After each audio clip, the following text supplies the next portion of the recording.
Hi, my name is Paul Finch. I'm the president of the BC General Employees Union, BCGU. I'm also the chair of our Public Service Bargaining Committee, and we've been bargaining here this week in Vancouver. I wanted to take a bit of time off to talk a bit about tariffs, what they are and what they mean. And this will be really brief. We're going to produce some longer videos for those who are interested in deep diving into some of that stuff. But I just want to really quickly go over our view on tariffs and how they impact us here in BC. So the tariffs that the United States has announced have a few goals. One of those goals is to try and onshore domestic manufacturing capacity in some of their industry. It's also an attempt to incentivize companies to set up operation in the United States rather than in other places. This obviously creates a cost for the United States. They think that cost is outweighed by some of the strategic advantages it has. So they're actually going to pay more for some of this. They're going to pay more for some of this manufacturing capacity, for some of this production capacity. But they believe that developing that production capacity is strategically in their best interests, and they're willing to pay more for it. What that means for us here in BC is that it's going to have a negative effect on employment. It's going to have a negative effect on our overall GDP and a number of other factors. And overall, it's going to have a negative impact on inflation. The biggest thing we need to look at right now is the Canadian dollar.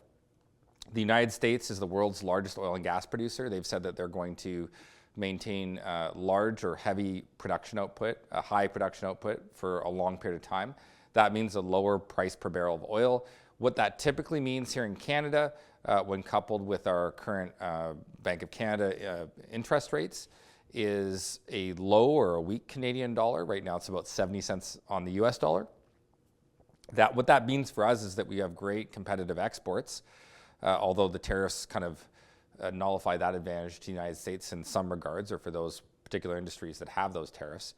But it also means, and more importantly, higher costs for imports. And higher costs for imports means that we're going to start to see an uptick in inflation, and particularly inflation on consumer goods. So obviously we're looking at that very carefully, and here's what that means for us.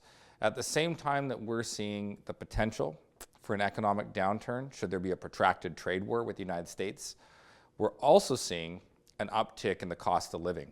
And that hits our lowest paid members the most, but it really hits all of our membership. So those are the twin things that are kind of the vice grip that we're potentially in, that we're looking at. And we're going to be careful and strategic about how we approach it.